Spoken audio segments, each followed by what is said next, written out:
Semakin banyak inovasi, semakin baik pendidikan kita. Begitu yang kita percaya selama ini. Tapi faktanya, Indonesia sudah puluhan tahun berinovasi dalam pendidikan dan kualitasnya masih juga belum merata. Kurikulum berganti, metode diperbarui, teknologi masuk kelas, tapi di banyak sekolah, guru tetap mengajar dengan cara yang sama seperti 20 tahun yang lalu. Jadi masalahnya bukan kurangnya inovasi, masalahnya adalah kita tidak benar-benar memahami bagaimana inovasi itu seharusnya bekerja.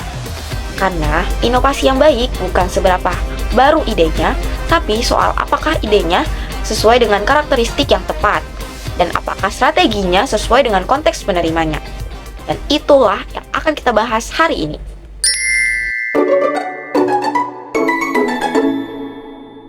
Di video ini, saya akan menganalisis artikel ilmiah yang berjudul Karakteristik dan Strategi Inovasi Pendidikan, karya Hidayatullah, Alawiyah, Karoma, dan Mardi Astuti dari UIN Raden Fatah Palembang.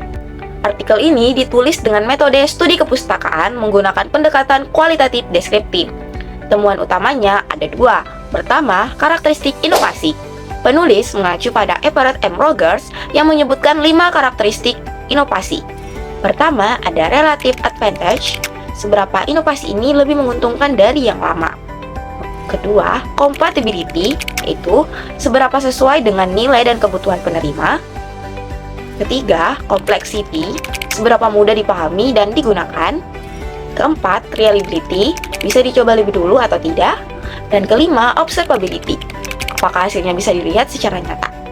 Selain Rogers, artikel ini juga menggunakan perspektif Zalman yang menyebutkan 15 atribut termasuk faktor biaya, efisiensi, hubungan interpersonal, sampai ketersediaan penyuluh inovasi. Temuan yang kedua, strategi inovasi. Ada 4. Pertama, fasilitatif, pendidikan atau re-education, rujukan atau persuasif, dan paksaan atau power strategis. Langsung saja ke intinya, ada 2 hal yang saya setuju dari artikel ini. Pertama, penggunaan 5 karakteristik Rogers sebagai kerangka analisis.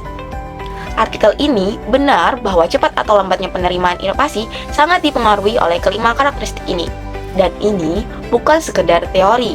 Penelitian Robinson, Lilliot, dan Rowe pada tahun 2008 yang dimuat di Education Administration Quarterly membuktikan melalui meta-analisis terhadap 27 penelitian bahwa kepemimpinan instruksional yang aktif dalam inovasi memberikan dampak yang hampir 2 kali lipat lebih besar terhadap hasil belajar. Artinya, inovasi yang dirancang dengan memperhatikan karakteristik penerimanya terbukti bekerja. Kedua, saya sangat setuju dengan pernyataan artikel bahwa biasanya inovasi muncul dari keresahan.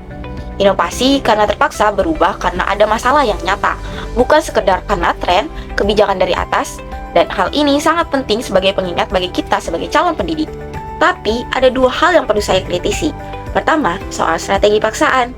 Artikel membahas soal power strategi sebagai salah satu dari 4 strategi yang paling, tanpa catatan kritis apapun tentang risikonya. Padahal, Dicky dan Ryan pada tahun 2000 lewat self-determination theory sudah membuktikan bahwa perubahan yang dipaksakan dari luar justru melemahkan motivasi intrinsik guru dalam jangka panjang. Guru yang dipaksa berinovasi bisa saja tampak patuh, tapi tidak sungguh-sungguh berubah di dalam kelas. Artikel seharusnya memberikan catatan ini agar pembaca tidak menggunakan strategi paksaan sembarangan. Kedua, saya melihat artikel ini tidak membahas kesenjangan konteks antara kota dan daerah terpencil di Indonesia. Contoh yang diberikan penulis soal masyarakat pedesaan yang tidak memahami manfaat internet. Sebenarnya, hal ini membuka diskusi lebih dalam, tapi tidak dikembangkan. Padahal, penelitian Purnomo dan kawan-kawan pada tahun 2020 menunjukkan bahwa ketimpangan infrastruktur digital antara Jawa dan luar Pulau Jawa masih menjadi hambatan struktural yang nyata dalam inovasi pendidikan berbasis teknologi. Jadi, artikel Hidayatullah dan kawan-kawan memberikan fondasi konseptual yang solid dan sangat berguna, terutama untuk memahami bagaimana karakteristik sebuah inovasi menentukan diterima atau tidaknya oleh masyarakat. Namun, kita perlu membacanya dengan kritis. Strategi paksaan perlu digunakan dengan sangat hati-hati, konteks lokal Indonesia wajib dipertimbangkan, dan metodologinya perlu diperkuat. Karena pada akhirnya, inovasi pendidikan yang baik bukan yang paling canggih, tapi yang paling relevan, teruji, dan diterima dengan kesadaran penuh oleh semua pelakunya. Sekian dari saya. Terima kasih, sampai jumpa di tugas partisipatif berikutnya. Dadah!